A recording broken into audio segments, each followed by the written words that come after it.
బీసీలు ఐక్యంగా లేరనేది తప్పు. బీసీలు ఎప్పుడు కూడా ఐక్యంగా ఉన్నారు.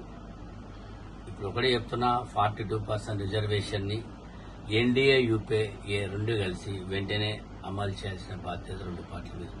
ప్రస్తుతం ఉన్న 42% రిజర్వేషన్ లో ఎస్సీలు 18%, ఎస్టీలు 10%, టోటల్ గా కలిపితే 70%. 70% ఉన్న రిజర్వేషన్లు షెడ్యూల్ 9 లో చేర్చాలి. షెడ్యూల్ 9 లో చేర్చినప్పుడు తప్పకుండా 70% రిజర్వేషన్లు అనేది అవడానికి ఆస్కారం ఉంటుంది. ఎందుకంటే తమిళనాడులో చూస్తే మరి 69% ఉన్న బీసీలకు మరి అక్కడ షెడ్యూల్ 9 లో చేర్చడం వల్ల పార్లమెంటు, రాజ్య ఉపసభలో కూడా మరి ఆమోదం చేయడం జరిగింది. దాంతో రాష్ట్రపతి గారి ఆమోదం ఉంటుంది, రాష్ట్రపతి గారి అభ్యంతరం ఉండదు కనుక తప్పకుండా మరి అది చేయాల్సిన అవసరం ఉన్నది. అదేగాక కామారెడ్డిలో మరి కాంగ్రెస్ పార్టీ డిక్లరేషన్ ఇచ్చింది, బీసీ డిక్లరేషన్ ఇచ్చినప్పుడు గుణగణ చేసి అభివృద్దిలో మన తీర్మానం చేసి కేంద్రానికి, అసెంబ్లీలో తీర్మానం చేసి కేంద్రానికి పంపినప్పుడు అప్పుడు బీసీలు 50% ఉన్నారు, 17% ఎస్సీలు, 10% ఎస్టీలు, 10% మన ఓసీలు ఉన్నారని మరి అప్పుడు ఉన్న ఇది మన కర్ణాటక ముఖ్యమంత్రి వారు అప్పుడు వచ్చినప్పుడు దాని ప్రకారం గుణనం చేయడం జరిగింది. ఇంతవరకు కూడా అమలు కాకపోవడం బాధాకరం. బీసీ మొట్టమొదట కమిషన్ 1953లో మరి ఆ కమిషన్ ఏర్పాటు చేసినప్పుడు ఒక జాతీయ పార్టీ, ఓపెన్ ఏం లేదు, కాంగ్రెస్ పార్టీ అడ్డుపడడం జరిగింది. దాని తర్వాత మండల కమిషన్ 1979లో మరి మండల కమిషన్ ఏర్పాటు చేసినప్పుడు అప్పుడు దాని ఆధారంగా ఓబీసీ అమలు చేయడం జరిగింది. ఆ ఓబీసీలు అమలు చేసినప్పుడు దాన్ని మళ్లీ 1990లో ఏది ఈ మండల కమిషన్ ఏర్పాటు చేసినప్పుడు దాన్ని ఆధారంగా తీసుకుని ఓబీసీ అని ఏర్పాటు చేసి దానిలో 27% బీసీలకు ఇవ్వడం జరిగింది. అందులో 27 రెండే, ఒకటి ఎడ్యుకేషన్, ఒకటి 2 ఎంప్లాయ్మెంట్, ఈ రెండింటికి ఇవ్వడం జరిగింది.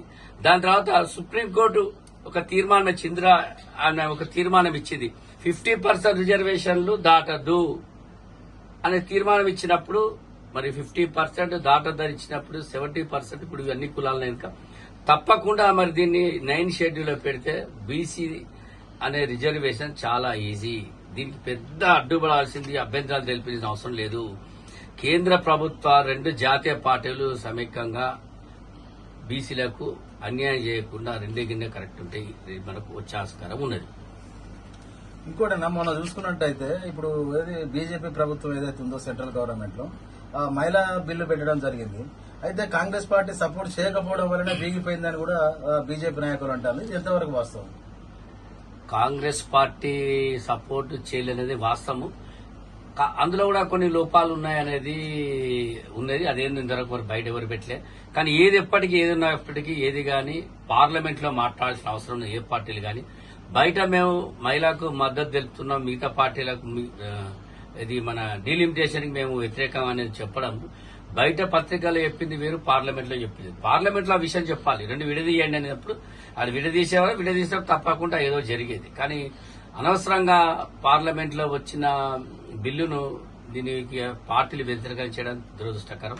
దీనివల్ల డీలిమిటేషన్ లో నాలాంటి వారు, పేదవాడు, తక్కువ ఎలక్షన్ రాయటోళ్ళకి కూడా అవకాశాలు రాలేదు. ఈ దెబ్బతో వారికి కూడా పరిస్థితి బాగాలేదు. మహిళా రిజర్వేషన్ ఎప్పటి నుంచో ఇందిరాగాంధీ గారు ఉన్నప్పటి నుంచి ఆమె ఆకాంక్ష మహిళా అది కూడా ఈనాడు చేజారిపోవడం దురదృష్టకరం. మళ్ళీ అదేగాక ఇంతవరకు తెలుగు రాష్ట్రాలు అంటే ఒకప్పుడు ఉమ్మడి రాష్ట్ర ఆంధ్రప్రదేశ్ లో గానీ ఇప్పుడు తెలియదు ఒక్క బీసీ ముఖ్యమంత్రిని కూడా ఇవ్వకపోవడం, ఏమైనా ముఖ్యమంత్రులు ఓసీలకే పరిమితం చేయడం, 56% ఉన్న బీసీలు అంటే మొన్న కామారెడ్డి డిక్లరేషన్ తర్వాత గుణగణ రేవంత్ రెడ్డి గారు చేసినప్పుడు 56% జనాభా ఉందని చెప్పినప్పుడు మరి ఆ 56% జనాభా ఉన్నప్పుడు ముఖ్యమంత్రికి అర్హులు లేరా అనేది కనుక తక్షణమే రాబోయే ఎలక్షన్ లో బీసీలు ఐక్యత చాటాలి, బీసీలు ముఖ్యమంత్రి చేయాల్సిందిగా మేము డిమాండ్ చేస్తున్నాం.